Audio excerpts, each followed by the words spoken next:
오늘 여러분과 함께 인생의 마지막 날을 준비합시다 라는 제목의 말씀을 가지고 오늘 함께 은혜 받기를 원합니다. 여러분들 잘 오셨습니다. 좌우로 한번 인사합시다. 잘 오셨습니다. 정말 잘 오셨습니다. 저희가요 사실은 2달 전부터 기도했어요. 2달 전부터 기도하면서 여러분을 초청하기 위해서 죄송한 말씀이지만 여기 여러분들의 이름이 다 적혀져 있습니다. 저희가 2달 전부터 저희 마음속에 여러분들을 작정하고 우리가 여러분들에게 꼭 복음을 전하고 교회로 초청해야 되겠다라는 마음을 가지고 그렇게 2달여간 새벽마다 또 기도 시간마다 기도하면서 여러분 오시기를 저희들이 기대하고 또 기도하고 준비해 왔습니다. 그런데 여러분들이 이 자리에 오셨는데요. 제가 참 너무 감사해요. 그리고 또 제 기도 응답이기도 해서 하나님 앞에 오늘 영광을 먼저 드립니다.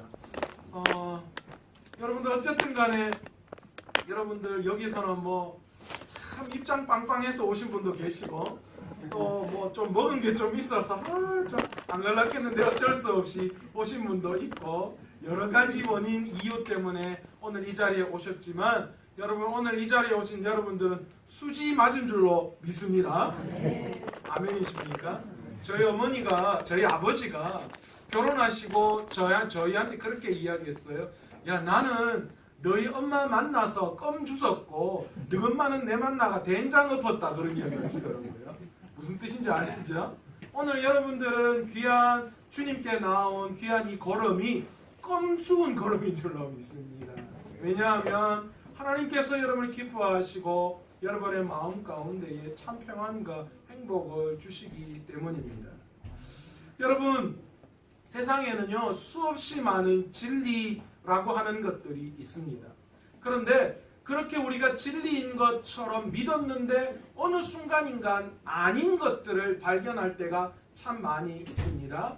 예를 들자면 예전에 우리는 천동설이라고 하는 것을 진리로 여겨왔습니다. 그런데 어느 순간인가 그 이야기가 어떻게 변했습니까? 그것이 잘못되었다. 그게 진리가 아니다 라고 판정이 나버렸습니다. 예전에는 원자라고 하는 것이 세포의 가장 작은 단위로 우리가 인정하고 그것을 진리로 받아들였습니다. 그런데 과학이 발달하고 세상이 바뀌어지면서 원자보다도 더 작은 단위의 세포가 있다라는 것이 밝혀졌죠. 이처럼 우리가 진리라고 믿었던 것들 중에서 진리가 아닌 것들이 참 많이 있습니다. 여러분 그러나 세상의 모든 진리가 다 변한다고 할지라도 변하지 않는 진리 한 가지만 저에게 이야기하라 그러면 저는 이것을 이야기할 것입니다. 여러분은 어떻습니까? 여러분은 절대 세상에 변하지 않는 것 진리 딱 한 가지만 이야기하라 그러면 여러분 뭘 이야기하시겠어요? 뭘 이야기하실래요? 예수님.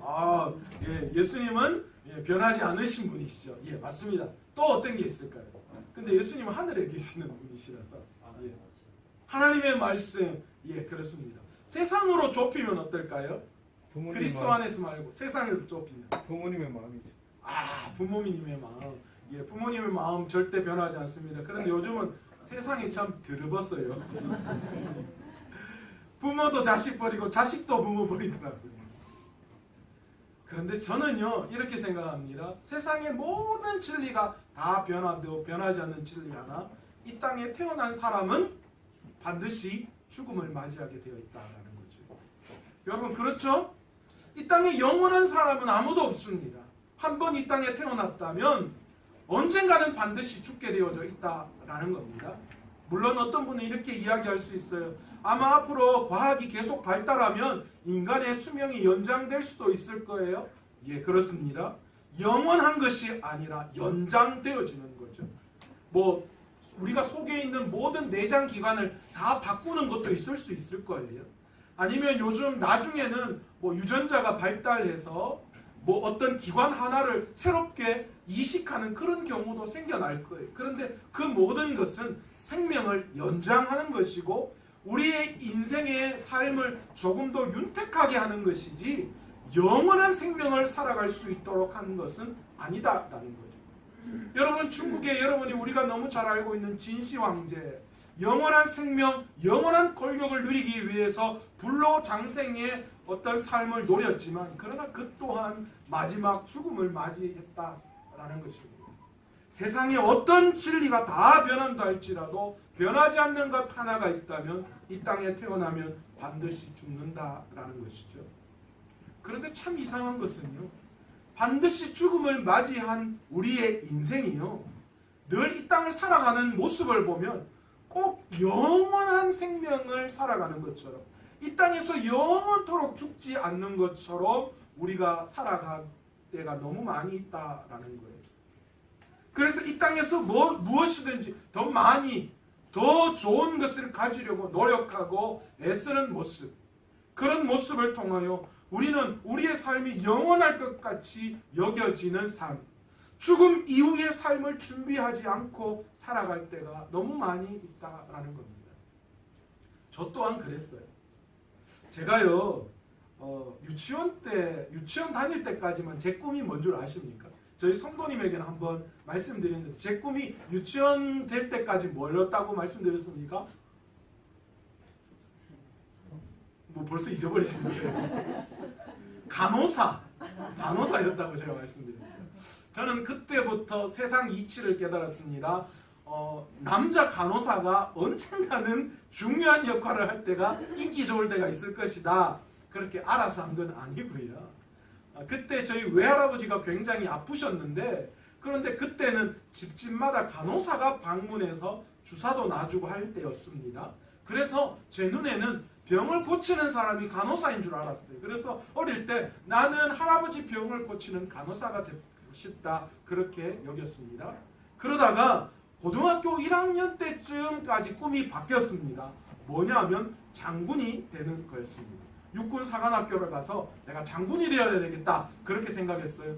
여러분 어떻습니까? 딱 보기에 장군같이 보이지 않습니까? 저만 그렇습니까? 그런데 안타깝게도 중학교 3학년 때부터 고등학교 1학년, 2학년 올라가면서 제 몸이 장군이 될 수 있는 몸은 아니구나 라는 것을 깨닫기 시작했습니다. 생각보다 장군들을 굉장히 호리호리한 장군을 뽑더라고요. 육군사관학교를 들어가려고 신체검사 기준을 봤는데 제 몸무게는 도저히 육사를 들어갈 수 없기에 진작에 포기했습니다. 그리고 대학교에 들어가면서 제 꿈이 또 바뀌었습니다. 무슨 꿈이냐? 우리나라에서 최고 가는 장사꾼이 되는 것이었습니다. 그때 저희 집이 굉장히 좀 힘들었습니다. 굉장히 부유한 가정에서 태어나서 잘 살았는데 어느 날 갑자기 쫄딱 망해버렸어요. 그래서 제 마음속에 이런 생각이 들었어요. 내가 다시 우리 집안을 일으키겠다. 내가 다시 돈을 많이 벌어서 우리 집안을 무시했던, 돈 없다고 무시했던 사람에게 뭔가 보여주리라, 그런 생각이 제 마음 안에 들었습니다. 그래서 최고 가는 장사꾼이 되어서 돈을 최고 많이 버는 사람이 되어야 되겠다, 그렇게 생각했습니다.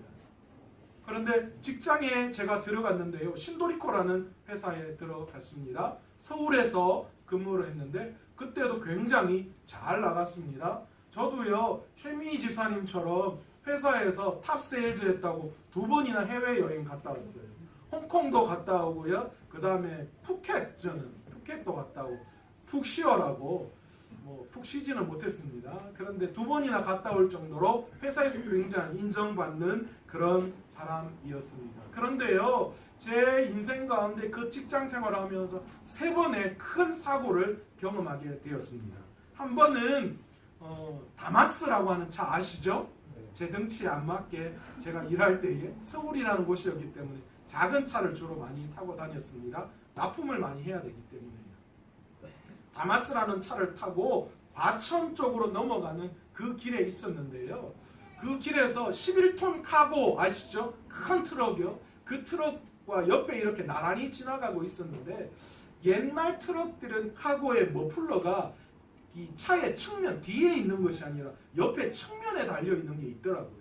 그런데 쭉 같이 가고 있는데 갑자기 그 큰 카고 트럭이, 지금은 제가 알고 있는데 그때는 잘 몰랐어요, 트럭 옆에서 갑자기 시커먼 연기가 제 앞으로 확 날아오는 거예요. 제가 깜짝 놀라서, 그때 제가 운전 초보였거든요. 그래서 뭣도 모르고 브레이크를 콱 그냥 밟아버렸어요. 그런데 브레이크를 콱 밟는 순간 차가 휙 하고 돌아가는 거예요. 그런데 너무 감사하게도 휙 하고 돌아간 게 옆에 지나가는 그 11톤 카고의 큰 바퀴 옆에 그냥 퉁 하고 부딪히고 말았습니다. 그런데 그 큰 바퀴에 퉁 하고 부딪히니까요, 그 조그마한 차가 붕 하늘로 날더라고요. 아마 타이어의 뭐 탄성 때문에 그런지 또 달려오는 속도도 있었고요. 거기에 퉁 받치는 순간 제가 탄 다마스가 여기에서 공중 2회전을 하더라고요. 붕 날아서 2번을 돌더니만 옆에 길가 논두렁에 그냥 짱 하고 제대로 딱 착지를 하더라고요. 10점 만점에 9.5점 받았습니다. 사람들이 다 놀래서 난리 났죠. 저 사람 저 죽었다. 거의 앞이 없었거든요. 그런데 제가 그때요, 그 완전히 앞이, 다마스 아시죠? 앞에 아무것도 없잖아요. 그게 완전 다 박살났는데 거기에서 놀래서 눈이 토끼 눈으로 해서 그냥 밖으로 기어 나왔어요. 사람들이 깜짝 놀래더라고요. 제가 막 다쳐서 기어 나오는 줄 알았나 봐요. 그런데 아무것도 다치지도 않았어요. 그런데 너무 감사한 건 그때는 안전벨트 단속이라는 걸 그렇게 제대로 하지 않았어요. 그런데 글로 갈 때에 사고 나기 한 5분 정도 전인가 왠지 안전벨트를 하고 싶었던 거예요. 그래서 안전벨트를 했거든요. 그런데 만약에 제가 그때 안전벨트 안 했으면 아마 탁 부딪히는 그 순간 11톤 카고 밑으로 들어갔을 거예요. 그렇게 정말 구사일생으로 살아났어요. 그런데 차는 폐차를 했습니다. 그리고는 또 한 1년쯤 지났는데요. 비가 오는 아침이었습니다. 제가 차를 타고 이렇게 가는데 그때도 또 다마스예요.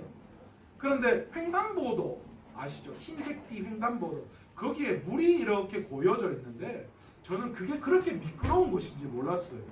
물이 고여있는 그곳을 쭉 지나가면서 앞차가 서길래 저도 모르게 브레이크를 꽉 밟았는데 그 순간 차가 휙 하고 돌아가서 옆으로 중앙선을 넘어가더라고요. 그래서 마주오는 차와 쿵 추돌하면서 제 차가 옆으로 이렇게 쓰러졌어요.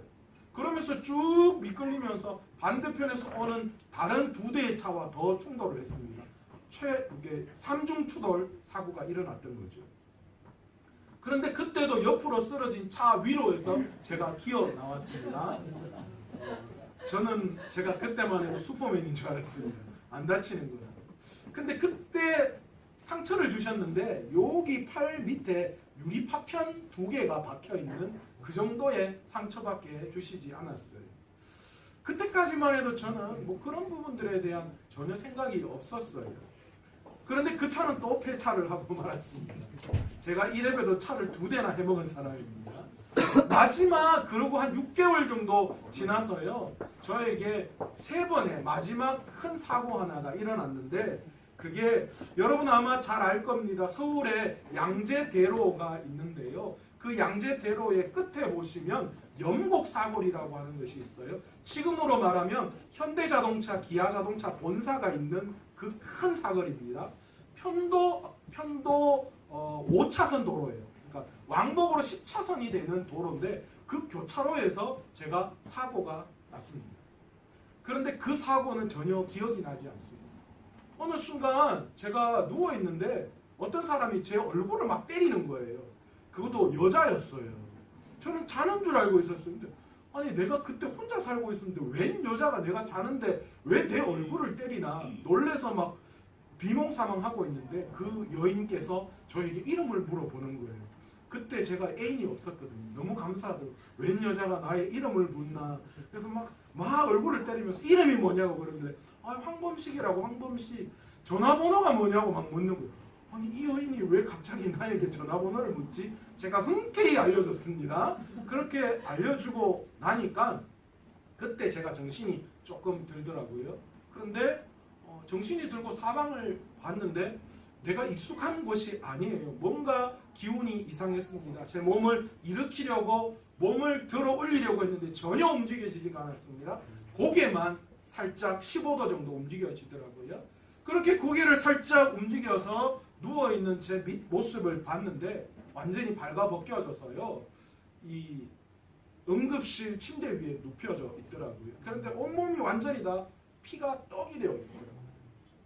그런데 그때부터 엄청난 고통이 찾아오기 시작했어요.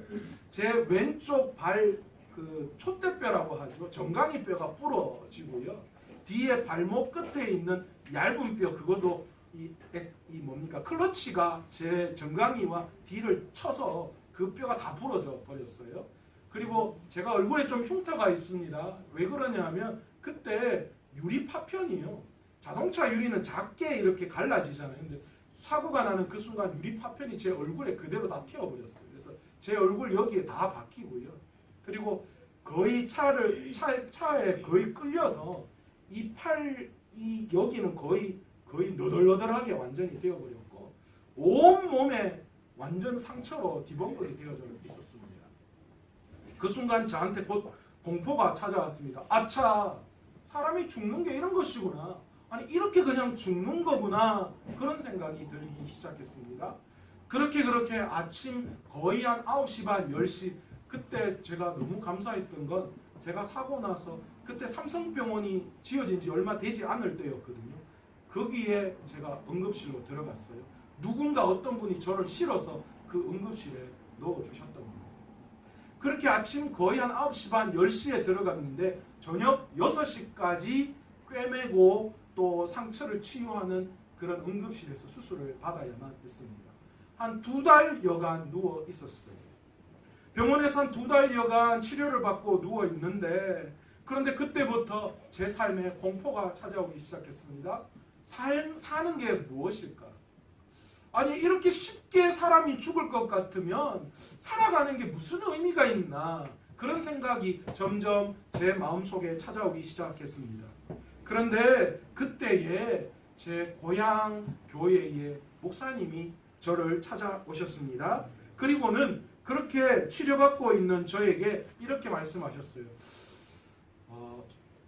자기하고 성경 공부를 하자라고 그렇게 건의를 하시더라고요. 지금까지는 멀쩡해서 성경 공부 목사님이 하자 그러면 예 대답만 하고 도망 다녔는데 미꾸라지 같이 빠져나갔는데 그런데 이제는 병원에 딱 묶여 있으니까 도망도 못 가고 완전 딱 잡혀버린 거예요. 참 여러분 오늘 이 자리에 여러분 아마 그렇게 참 빼도 박도 못하게 잡혀오신 분도 계실 거예요. 그죠? 저도 그냥 그 병원에서 어쩔 수 없이 목사님과 성경 공부를 했어야만 했습니다. 그런데 성경을 공부하는 건 아니었고요. 목사님이 어떤 한 책을 선택하셨어요. 복음의 핵심이라고 하는 책이었습니다. 저는 그때 그 책이 그렇게 유명한 책인지 몰랐습니다. 마틴 로이드 존스 목사님이 쓰신 책 복음의 핵심이라는 책인데 그 책을 이 목사님이 어느 정도 분량을 주어줘서 여기까지 읽어오라. 그러면 제가 읽으면 목사님이 오셔서 그 책에 대해서 이야기를 나누는 거예요. 한마디로 책 나눔을 가지는 거죠. 그렇게 그 책을 가지고 나누기 시작했습니다. 무슨 말인지 하나도 이해가 안 가고요. 잠도 오고 힘들기도 하고 목사님은 또 왜 그렇게 목사님들은 길게들 하시는지 짧게 끝내면 좋은데 오늘도 제가 보니까 좀 길 것 같은데 그런데 그 책을 보면서 어느 구절인가 제 마음을 찾아오는 한 성경의 말씀이 있었습니다. 그 말씀이 마태복음 11장 12절 말씀이었습니다. 세례 요한의 때부터 지금까지 천국은 침노를 당하나니 침노하는 자는 빼앗느니라. 또한 16절에서 17절에 이 말씀을 하셨어요. 이 세대를 무엇으로 비유할까 비유건대 아이들이 장터에 앉아 제 동물을 불러 이르되 우리가 너희를 향하여 피리를 불어도 너희가 춤추지 않고 우리가 울어도 너희가 가슴을 치지 아니하였다 함과 같도다. 무슨 말씀인지 모르겠죠. 그죠? 쉽게 이건 거예요. 천국은 우리가 빼앗으려고 노력하고 애쓰는 자에게 빼앗긴다라는 거예요. 그러면서 뒤에 이 세대를 무엇으로 비유할까? 어린아이들이 장터에 앉아 제 동물을 불러다가 피리를 불고 그랬잖아요. 이 당시에 아이들이 피리를 부는 건 잔치를 말하는 거예요. 특히 결혼잔치를 의미하는 거예요. 그러니까 그렇게 피리를 불며 결혼잔치를 한다. 무슨 이거는 즐거운 날이에요? 아니면 불행한 날이에요? 슬픈 날이에요? 아주 기쁜 날이죠. 그러니까 그 기쁜 날에 대해서 기쁨으로 춤추며 반응하는 것이 그 당시에 결혼식을 맞이한 그 사람들의 예의였다고 합니다. 그런데 아이들이 결혼식을 맞이해서 피리를 불고 그렇게 해도 아무도 춤추는 자가 없다라고 합니다. 반대로 여기에서 슬피 울어도 슬피 울 일이 뭐 있겠어요? 장례식을 말하는 거죠. 장례식에 나와서 슬피 울어도 누구 한 사람도 이런 그 슬픈 모습을 보면서 가슴을 치며 함께 울어주는 사람이 없다. 그런 이야기를 하는 거예요. 그런데 이 구절을 말씀하는데 꼭 제 모습을 보고 말씀하시는 것 같았습니다. 아, 내가 그랬구나. 천국은 빼앗는 자에게, 빼앗으려고 애쓰고 노력하는 자에게 빼앗긴다라고 했는데 하나님께서 내 옆에서 그렇게 나에게 천국을 주겠다고 그렇게 말씀을 하셨지만 그러나 내 삶이 피를 불어도 춤추지 않고 슬피 울어도 전혀 거기에 함께 슬퍼하며 가슴을 치는 일이 없었구나. 제 모습이 거기에서 보였습니다. 그래서 제가 그 순간 이런 마음이 들었어요. 아, 그러면 내가 하나님의 말씀에 한번 반응을 해봐야 되겠다. 내가 하나님께 진정으로 한번 나아가서 하나님을 한번 붙들어 봐야 되겠다. 그런 마음이 들었습니다. 그런데 놀라운 건요. 내가 그렇게 하겠다라고 마음 먹고 마음을 여는 그 순간 하나님께서 제 마음에 찾아오셨어요. 하나님이 성령을 제 마음에 부으셔서 그때부터 저를 위로하기 시작했습니다. 제 마음 가운데 찾아오셔서 저의 아픔을 아시고 저의 실패를 아시고 제 마음의 상태를 아시며 이렇게 말씀하시는 거였어요. 그래 안다. 그래 다 알고 있어 내가. 그래 수고하고 애썼다. 그렇게 위로하시기 시작하는 거예요. 그러면서 저에게 마지막으로 그렇게 제 마음속에 감동을 주셨어요. 내가 너를 사랑한다. 세상 사람들이 다 널 부정하고 세상 사람들이 다 너를 미워하고 너에게 등을 돌릴지라도 나는 너를 사랑한다. 그런데 더 앞부는요. 하나님이 그렇게 말씀하시는 거였어요. 네가 나를 저버리고 나와 전혀 상관없는 세상 가운데 나아갔을지라도 바로 그 상황에서도 나는 너를 사랑했단다. 그렇게 말씀하시는 세상의 그 어떤 사랑과 비교할 수 없는 세상의 그 어떤 사랑과도 바꿀 수 없는 그 사랑의 마음을 저에게 허락해 주시면서 나를 사랑한다 말씀해 주셨어요. 그때 제 마음이 다 녹아내려버렸어요. 제 마음이 다 그냥 무너지더라고요. 여러분 제 예전 모습 모르시죠? 제가 예전에 일할 때 이런 일화가 있습니다. 어떤 분이 어떤 회사에서 자기가 사무기기를 구입해야 되니까 영업사원 하나를 보내달라 그렇게 저희 회사에 연락이 왔습니다. 그래서 제가 갔습니다. 그런데 나중에 들었는데요. 저희 직장 부장님에게 전화가 와서 그렇게 이야기했대요. 영업사원 보내달라 했더니 무슨 조폭을 보냈냐고. 제가 그때 머리가 굉장히 짧았거든요. 그리고 제가 또 덩치도 좀 있잖아요. 겨울에 코트 까만 거 입고 머리 짧은 애가 영업사원이라고 들어가니까 사람들이 깜짝 놀랐나 봐요. 저희 아내가 제 옛날 모습 사진을 보면서요. 여보 눈이 왜 이렇게 못되게 생겼어요? 그렇게 이야기해요. 그런데 지금은 어때요? 지금은 어디 가도 조폭이라는 소리는 안 들어요. 지금은 그냥 동네 아저씨, 뭐 이웃집 사촌, 요즘 또 조금 더 좋아져서 어디 가면 혹시 목사님 그런 이야기는 가끔 듣기는 합니다. 여러분 그랬던 사람이었어요. 그리고 서울이라는 곳에 살아남기 위해서요. 제가 서울에 친척도가 아무도 없었거든요. 그곳에서 정말 한 6년 가까이 치열하게 삶을 살아야 했습니다. 그러니까 제 마음 안에 있는 건 세상을 향한 돕기, 또 세상의 욕심, 욕망 그것을 채우려는 그 마음 그런 것뿐이었어요. 그런데요. 그랬던 제 마음에 그런데 사고로 말미암아 병원에 2달 동안 누워 있어야 하는 그 상황에 우리 주님이 찾아오셔서 저에게 위로하시는 거예요. 제 마음이 제 마음이 다 녹아내리더라고요. 그러면서 제 마음에 드는 생각이 뭐냐? 하나님이 저에게 너처럼 믿지 않는 자들에게 가서 네 이야기하면서 살아계신 하나님을 증거하는 그런 복음 전하는 사람, 그런 사람 되어보는 게 어떻겠니? 그런 마음을 주셨어요. 물론 하나님이 갑자기 제가 기도하는데 꿈에 나타나셔서 범씨가 너 목회자 되라, 목사 되라 그렇게 하신 건 아니고요. 여러분, 우리가 믿는 신앙은 이런 비상식적인 신앙이 아닙니다. 이런 미신적인 신화나 비이성적인 게 결코 아닙니다. 여러분, 우리가 이야기하는 이 예수 그리스도는요, 그런 비상식적인 이야기를 하시는 분이 아니에요. 굉장히 인격적이시고 이성적이시고 합리적이신 분이시다라는 거죠. 하나님이 제 마음 가운데에 감동을 주신 거예요. 여러분, 우리도 그런 경험할 때 있잖아요. 어떤 일을 할 때 그래 할 수 있어, 그래 자신 있어, 그런 용기가 들 때 있잖아요. 특히 부모님들이 애들에게 그런 마음을 심어줄 때 있잖아요. 우리 하나님 저에게 그 마음을 심어주셨어요. 너 어때? 그런 일 한번 해볼 생각 없어? 그런데 제가 거기에 예, 하나님 저 그렇게 한번 해보겠습니다. 그렇게 응답했어요. 여러분, 언젠가 우리의 인생은 죽음을 맞이하게 되어져 있습니다. 누구도 피해갈 수 없는 거예요. 그런데 너무 이상한 것은 언젠가 모두가 다 죽게 되어 있다는 사실을 다 알고 있으면서도 그 죽음을 준비하는 사람은 결코 많지 않다라는 거예요. 여러분 다 자동차 오늘 타고 오셨죠? 그런데 여러분 그 자동차 타고 오면서 여러분은 그 자동차를 타면서 무슨 생각하셨습니까? 아, 내가 이 자동차를 타다가 사고가 날 수도 있겠다. 그래서 여러분 뭘 들었어요? 자동차 보험 다 들으셨잖아요.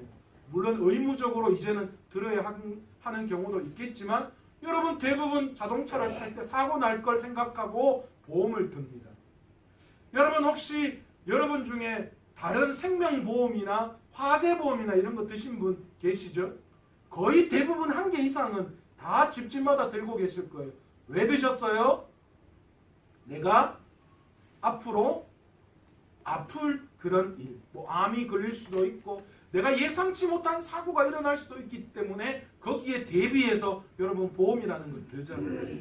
그런데 여러분 이런 앞으로 얼마 지나지 않아 있을 일에 대해서는 우리가 여러 가지 세상적인 것들을 준비하는데 과연 영원하지 않은 결코 죽음에 이를 수밖에 없는 확실한 진리 앞에 서 있는 우리들은 과연 그 죽음을 어떻게 준비하고 있느냐라는 거죠. 여러분, 영원한 것은 오직 예수 그리스도밖에 없습니다. 영원한 것은 예수 그리스도에게 속한 것만 영원합니다. 우리는 이 땅에 빈손으로 빈몸으로 왔듯이 우리가 죽을 때에도 아무것도 가지고 갈 수 없는 것이 오늘 우리의 죽음입니다. 우리가 누리고 있는 이 땅의 모든 것들, 그 모든 것들 하나도 죽음에 있어서 그것들을 가지고 어떻게 할 수 없는 것이 죽음이라는 것인 거죠. 그런데 우리는 자꾸만 유한하기 그지없는 이런 세상에 목숨을 걸고 그렇게 달려가려고 하고 있다라는 거죠. 오늘 여러분, 이 유한한 세상, 언젠가는 죽음을 맞이하고 있는 이 세상에 저와 여러분이 죽음을 준비할 수 있는 저와 여러분 되시기를 간절히 축원합니다. 첫 번째로 우리가 닥쳐올 죽음을 어떻게 준비해야 하는가? 이 세상의 삶이 우리에게 끝이 아니라 심판 이후의 세상이 있음을 인정할 수 있는 저와 여러분 되시기를 원합니다. 여러분, 그게 먼저 선행되어야 해요.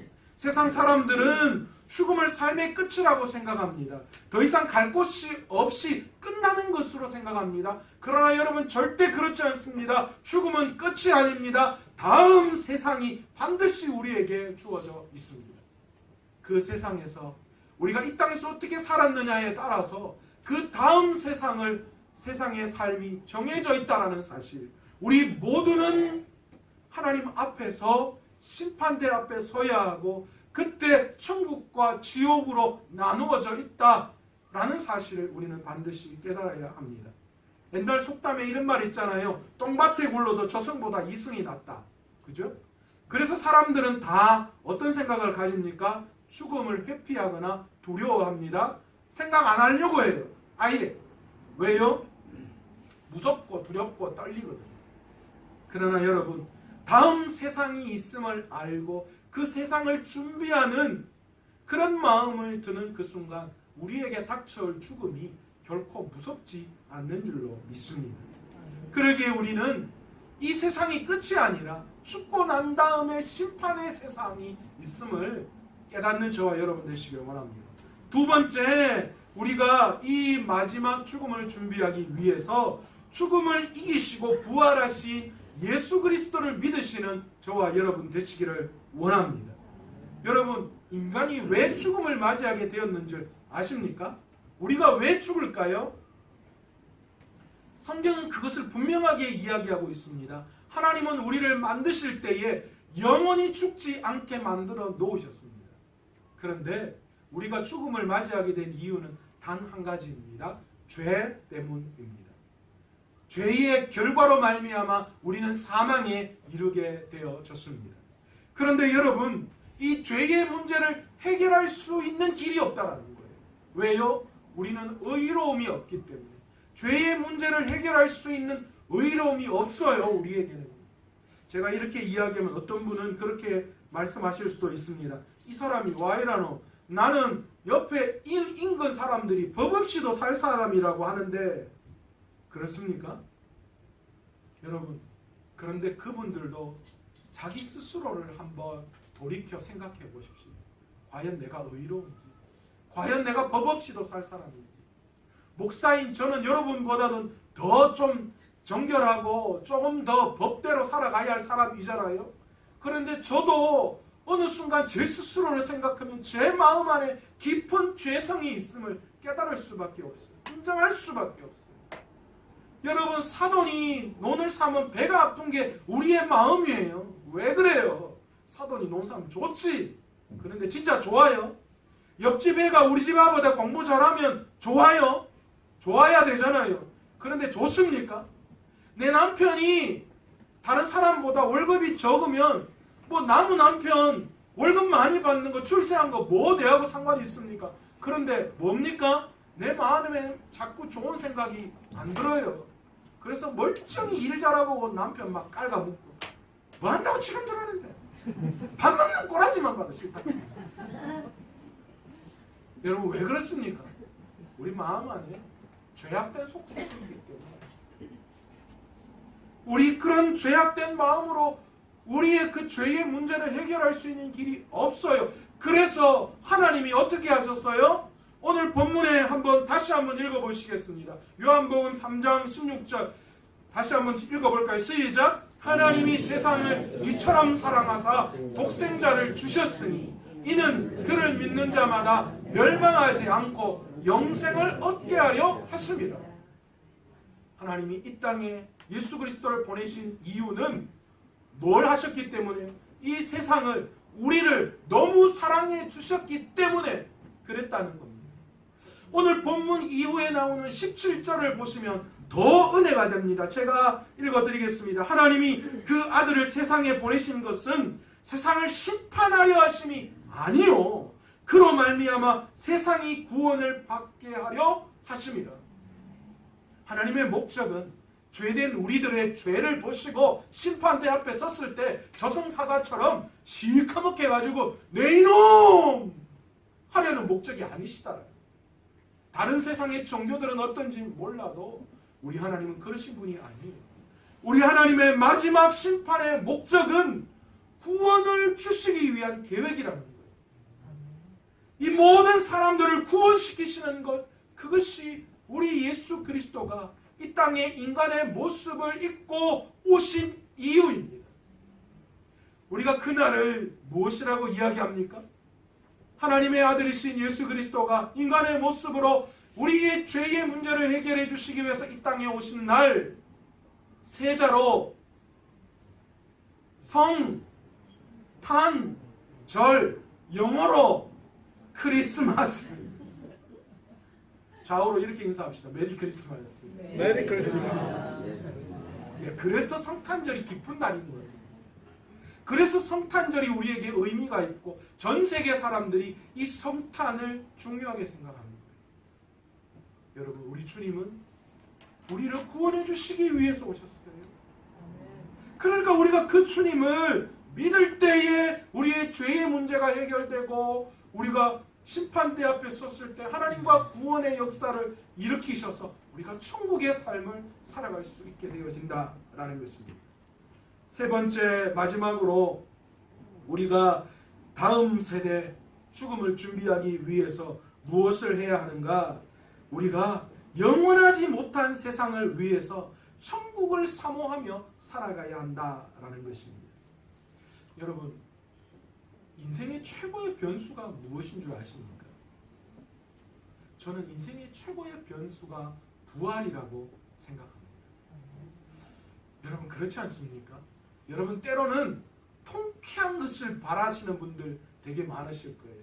특히 한일전 축구하면 그렇잖아요. 특히 우리가 먼저 이기면 더 좋겠지만 더 기쁜 건 역전승하는 거예요. 한 2골쯤 주다가 3골로 이겨버리는 거예요. 통쾌한, 속이다 우리는 하잖아요. 속이다. 그죠? 여러분, 저는 부활이 바로 이런 역전의 놀라운 그런 통쾌함을 주는 사건이라고 생각합니다. 이 땅에 힘들고 어려운 삶을 살았지만 그러나 우리가 죽고 난 다음에 주님과 함께 부활하여서 저 천국에 주님과 함께 있을 때에 그때는 세상이 완전히 달라지는 거예요.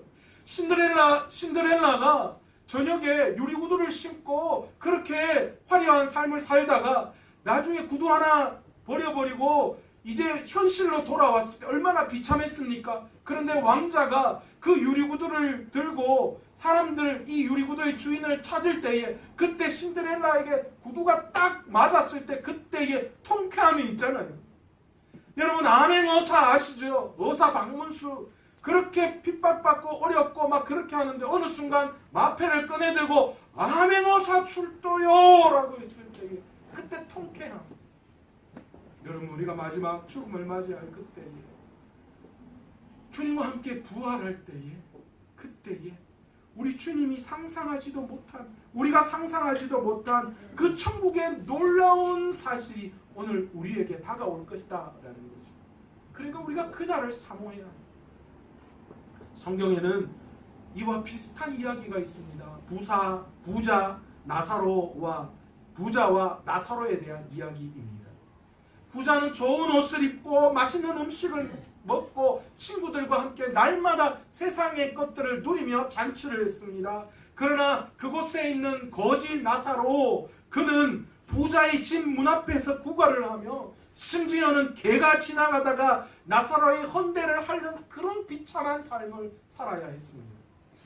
그런데 놀라운 것은요, 그 둘이 같은 날 죽어 하나님 앞에 갔을 때에 여러분, 거지인 나사로는 완전히 천국에서 다른 삶을 살았습니다. 부자는 지옥문에서 허덕이고 있었습니다.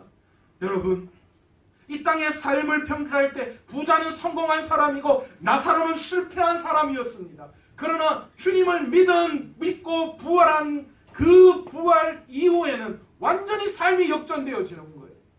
부자는 완전히 거짓골이 되었어요. 아니, 지옥 불구덩이에서 힘들고 어려운 고난을 영원히 겪어야만 했습니다. 그렇다고 부자가 다 그렇다는 게 아닙니다. 여기에서 말하는 부자는 예수를 믿지 않고 세상을 쫓아 살았던 사람을 대표하는 겁니다. 여러분, 부활이야말로 우리의 인생의 최대의 변수입니다. 그러기에 오늘 이 땅을 살아가는 우리들이 그 천국을 바라보며 그 부활을 바라보며 믿음으로 달려갈 때에 하나님께서 반드시 우리의 삶을 축복해 주실 줄로 믿습니다. 여러분들은 잘 알지 못하실지 모르지만 성경에는 바울이라고 하는 한 사람을 우리에게 소개하고 있습니다. 이 바울이라고 하는 사람은 당대의 최고의 학문가였으며 당대 최고의 가문에서 당대 최고의 로마 시민권을 가지고 있는 세상에 그 어떤 것 하나도 부러울 것 없는 사람이었습니다. 그런데 그가요, 다메섹이라는 곳에서 예수 그리스도를 인격적으로 만나는 그 순간 부활하신 그 주님을 만나는 그 순간 인생의 최도의 변수는 건강도 아니고 부귀도 아니고 권력도 아니고 예수 그리스도를 믿음이라는 사실을 깨닫게 되었어요. 그래서 그가 누렸던 세상의 모든 것들을 다 버리고 거의 30년 이상 예수를 위해서 희생하다가 죽음에 이르게 되었다라는 것. 여러분, 오늘 이 시간 변하지 않는 진리, 이 땅에 태어난 사람은 반드시 죽음을 맞이하게 되어 있다라는 것.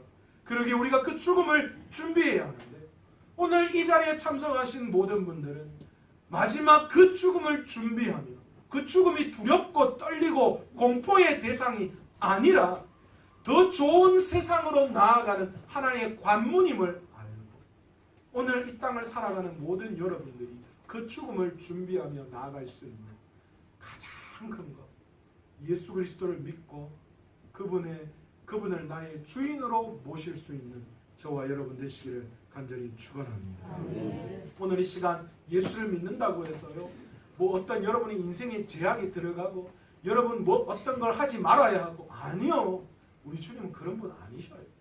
혹시 만약에 여기서 술 한잔하고 담배 피우시고 그런 걸 즐겁게 여기시는 분 계시다면 예수 믿고 그런 거 하셔도 돼요. 때가 되면 하나님이 그것을 끊게 하시려면 끊게 해 주실 거예요. 그러나 그 모양이 예수께 나오는데 걸림돌이 되어서는 안 되는 거예요. 주님은 언제라도 그렇게 이야기하시지 않으셨어요. 술 먹는 사람, 담배 피우는 사람 교회 나오지 마라, 예수 못 믿는 나 천만에요. 심지어는 고아와 과부들, 창녀들마저도 주님은 교회로 나오기를 원하셨어요. 여러분, 우리 하나님은 어떤 예수를 믿는데 제약을 주시는 분이 아니에요. 우리의 삶에 어려움을 주시는 분이 아니라는 거예요. 예수 믿는 게 짐이 결코 아닙니다. 엄청 단순해요. 여러분의 마음의 주인을 여러분에서 예수님으로 바꾸어 놓는 겁니다. 그렇게 할 때 하나님께서 여러분을 책임져 주실 줄로 믿습니다. 오늘 귀한 교회에 초청되어 오신 여러분들, 바로 큰 은혜, 그래서 죽음을 준비하며 믿음으로 예수 그리스도를 나의 주인으로 모실 수 있는 저와 여러분 되시기를 간절히 축원합니다. 오늘 이 시간 말씀을 생각하시면서 우리가 찬양 한 곡하고 주님 앞에 기도로 나아가기를 원하는데요. 허무한 시절 지날 때, 깊은 한숨 내쉴 때 성령님 내 마음에 찾아오셔서 역사하고 위로해 주셨습니다. 함께 찬양하면서 기도의 자리로 나아가기를 원합니다.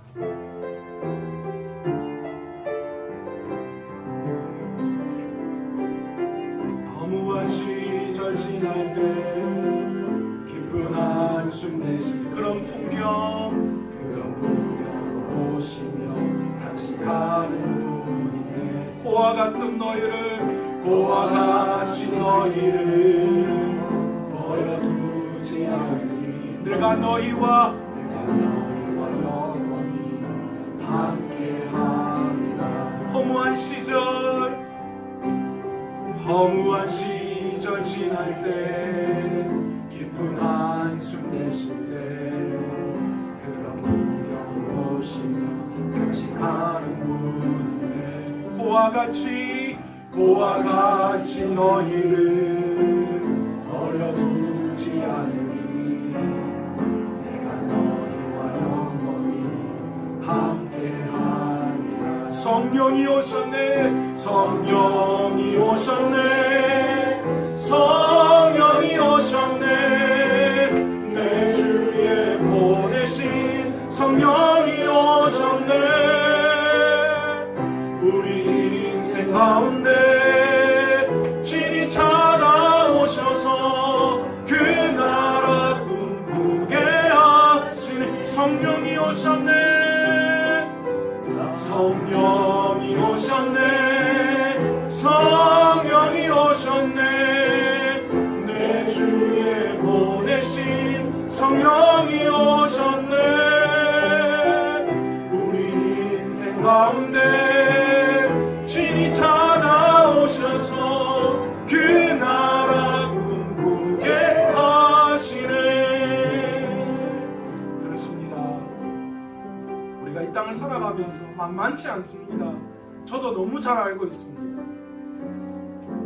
우리가 움직이지 않고 우리가 세상을 향하여 애쓰고 노력하지 않으면 우리의 인생 가운데 불확실한 미래를 어떻게 살아가야 할지, 내 자식들, 내 자녀들은 어떻게 살아가야 할지 암담하고 답답할 수 있지만, 그러나 여러분, 그 삶 속에 그 모든 짐들을 주님 앞에 내어놓고 우리 주님을 의지할 때에 우리 주님이 오늘 찬양처럼 성령님을 우리에게 부어주셨고, 그 성령님이 하나님의 나라를 꿈꾸게 하셔서 하나님의 그 은혜로 말미암아 이 땅을 잘 살아갈 수 있도록 우리를 인도해 주시는 줄로 믿습니다.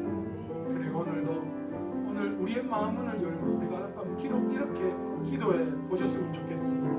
하나님, 제가 다른 거 아무것도 모르겠는데요, 하나님, 이 땅을 살아가는 게 만만치 않습니다. 힘들고 어렵습니다. 그런데 하나님, 오늘 제가 어려운 걸음한 거 하나님도 아시잖아요.